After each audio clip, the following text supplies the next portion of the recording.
Detroit.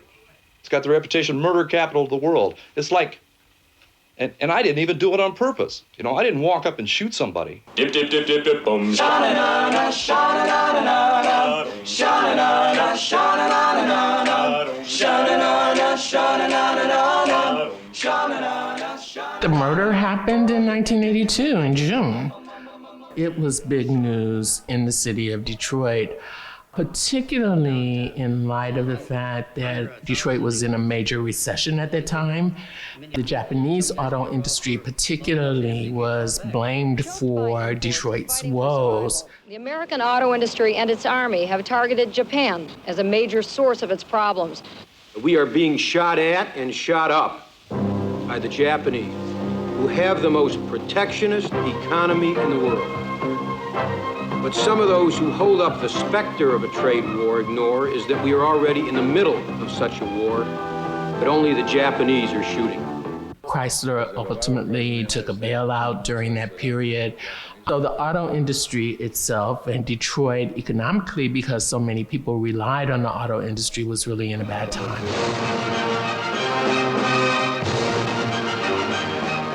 But many of their verbal bullets aimed at the Japanese government and car makers have strayed off course and are hitting home instead. Vincent Chin's death attracted a lot of press attention, particularly in light of the fact that he was Asian American and there were auto workers who were implicated in his killing. I remember getting this mailing in snail mail. This young man named Vincent Chin had been beaten to death with a baseball bat by two auto workers, Ron Ebens and Mike Nitz. And at this time, they had pleaded guilty in state court to manslaughter, and they would serve no time in jail. And the local Asian American community, particularly the Chinese American community, was really up in arms. And so they wanted people all over the country in different Asian American communities to know about it. Justice for Vincent Chin! Justice for Vincent Chin! The 11:30 rally began with a list of speakers nearly a page long waiting to add their personal support and that of many organizations to the cause of justice for Vincent Chin. We ask that all of you who have been so supportive on the struggle for justice really became clear that this was much bigger than a local story. I just felt that this was a national story that deserved to be developed. I think anybody who takes the time to go over the facts of this case and to read what people who were witnesses there, anybody who takes the time to look at that, I think, can only conclude that there was racial motivation in this killing. As the Attorney General's office began to investigate, we realized that there was the potential of it being the first civil rights case involving Asian Americans, which made it an even bigger national story. Nitz and Ebens were both charged with killing Vincent Chin. I spoke with some of his neighbors, asked for reaction. They're really good people, and it could happen to anybody. It could happen. As there was this tremendous surge in news coverage, particularly in Detroit, but also nationally, there was very little effort to get the perspectives of the Asian American community outside of press conferences or the protests that were covered.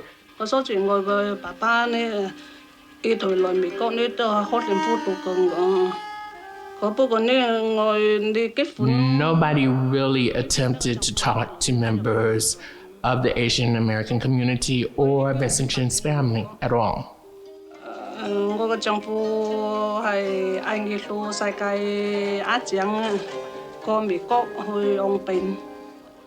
So the Vincent Chin film was an idea until Detroit Public TV got involved. Bob Larson was the president of Detroit Public TV. Juanita shopped the idea to Bob. He wanted to take it on. They were local in Detroit. They knew all about the case. And they said, yeah, let's do it. It was kind of like a dream come true. Southern sun, riding high. When the night's warm and dry. The Corporation for Public Broadcasting had a growing track record, I should say, of funding Black and brown and indigenous people for cultural affairs programs, but something that was a contemporary, what they considered a public affairs social issue. They had not really funded people of color, and certainly not women. So what happened was our proposal was put aside to see if they could find us a mentor in a new minority mentorship program that they were developing. Now, mind you, one of us had a degree in journalism from the University of Michigan. A second person had attended Harvard. A third had attended Columbia. All of us had done work before that had made it to national television in one way, shape, or form.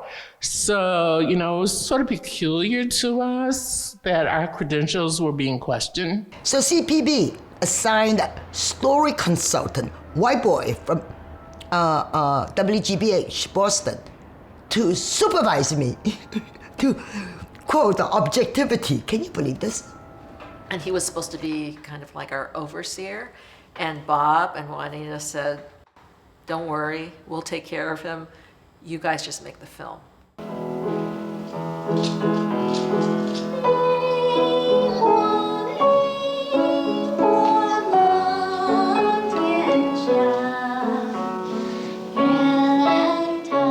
They just believed that, if you have a vision for a film, a filmmaker has to be free to pursue that vision.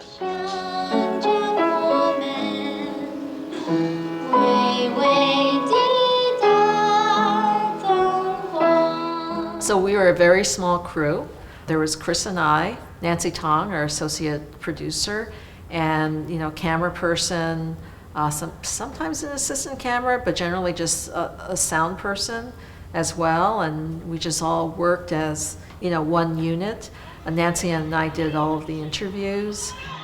Cái nó cứ phanh cưng cứ dân có kêu anh béo con hay phanh được cuối có thích anh béo phanh được cuối con cái hậu sự con ngon sai kinh bôn nó chứ có cái phanh được cuối con cái này tóc phanh được cuối con và chơi hồi phá và chơi hồi nét khá lắm bé con ngồi mó hồi dè và đi sang cái phố này hồi ba đôi mốt ta con mà hồi mỗi gọi less time cái tuổi hậu như vậy con ngồi với thâu và ngồi trồng như vậy nó khổ và con về thêm cô vào.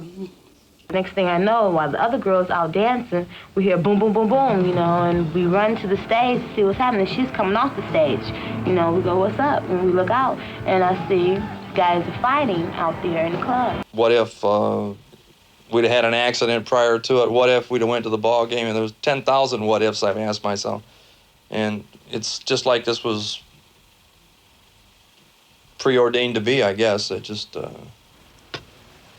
happened. One of the things about documentary in general, and I think successful documentaries, is that the producers and directors have to build trust. Whoever's doing the interviewing has to build in a sense of trust and maintain that trust with their subject, whether they're protagonists, antagonists, or what. I was talking to Jimmy on my left, Vincent was on my right. And Renee was really tremendous at doing that.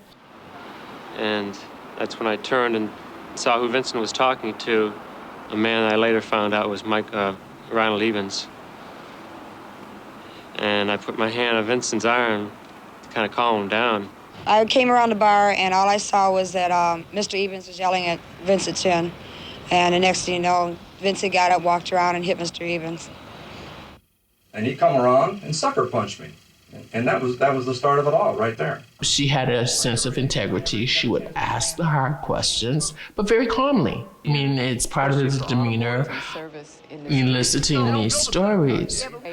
But one of the techniques that she used that became very powerful was really simply listening. So you ask a question. Well, I often wondered who the ACJ was, because every time a different program came on, a different month of the year came up, there was a different president. It gets answered. And you wait and see if there's more. And sure enough, there's more. I personally think that a lot of them used it for their own vehicle just to get ahead. Secondly, they used it to promote the Asian American and their alleged plight in this country, which I am not aware of that they have a plight, because I know very few Asians, very few, and the ones that I do know have always been really nice people. And in fact, my daughter used to help an Asian kid at school. Getting him on camera was so important. It was like if you're a journalist or a filmmaker, you want to talk to people who are directly involved, but in this kind of case, I mean, Ron Evans was like at the center of the story, or one of the people at the center of the story. So I wanted to talk to him. Well, to be quite honest, I expected to go to jail. I pleaded guilty to manslaughter on that. I did just like anybody else. I went to take my licks because I thought sure I would go to jail. And one older guy was checking the young guy's head, because blood was running down his face. And went over to see if they needed help. They said they needed some help, and they was going to offer me $20 to catch these Chinese guys that they got into it with. So we got into their car. Pretty quickly, I thought it would be sort of like a Rashomon kind of story. It's this idea that in Rashomon, there was a rape in the forest, and you have all these witnesses, but they all interpret what they saw in a different way. And I thought in a hate crime, particularly in this case, if you listen to the different witnesses, it was very similar. They might have been in the fancy pants, or they might have been with Ron and Mike as they looked for Vincent, or could have been with Vincent as he, left the fancy pants. People might have been witnesses at the McDonald's when Vincent was being beaten to death by Ron and Mike. People had a different interpretation of what was going on inside the heads of Ron and Mike and Vincent. And specifically, was it an act of racial animus? Was it a hate crime? I never even got a chance to stand up. Never seen it coming. And that's the way the whole thing started. I identified myself as a police officer. I showed him a badge and an ID card. I had my weapon drawn. I asked him to drop the baseball bat. He hesitated, at which time he eventually dropped the baseball bat. But at that particular time, the damage had been done. When we pulled up, we found there was an Oriental gentleman. His skull was obviously fractured. There was brains laying on the street. And Chin was obviously in a fatal condition. He wasn't dead yet. He was semi-conscious, but from my experience of being on the street for so long, the man was a goner. The structure of Who Killed Vincent Chin is definitely non-linear. It is, I would say, it is rather experimental.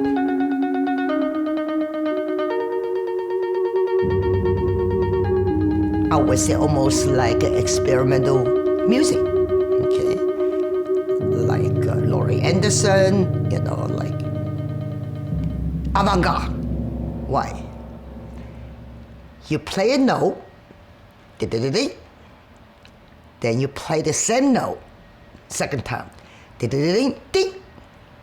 you play the same note, ding, ding, ding. Okay, it's that kind of structure. Every time it's adding new information after you're repeating the old information.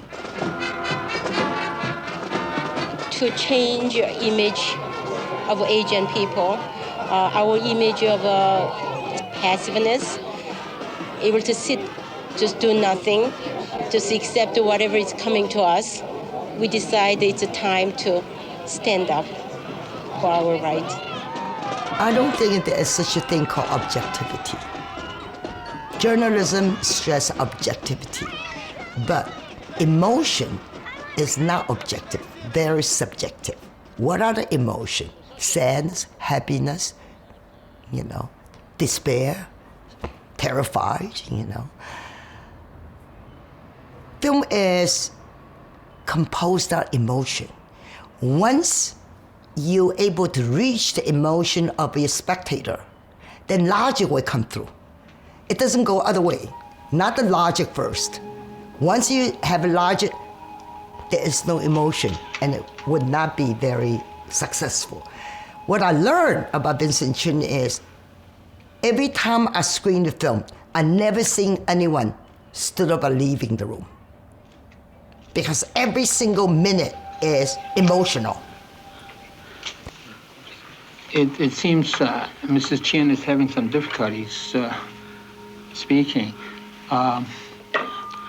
I think what she had said at the beginning was the court failed the first time. It seemed like the second time the court fails again to speak. Maybe we'll field questions. I would hope people use that footage as a historic document and young filmmakers will take it and create something new, because things have changed. History has changed. I mean, I think that we can't look at the Vincent Chin case through the same lens as the 1980s. We have to look at it through 2022, or in 10 years, in 2030, like how things have changed. Please, I want everybody tell the government do not to drop this case. I want justice for Vincent. When Ho Lee case was accused as spy, and I made a short film about him, and I went to interview his lawyer. He thanked me. He said, "Because of your film, I became a criminal lawyer." That's really satisfying to hear, that something that good things, actually come out of it. Do you think this trial would have occurred had not your group and other Asian Americans gotten involved and brought pressure to bear here and around the country? I don't think any civil rights trial occurs unless there's pressure. All of us, people of color, there's still issues with racial profiling. There's still issues with scapegoating. There are issues clearly of the justice system. And I think that we have a responsibility to each other to know each other's history.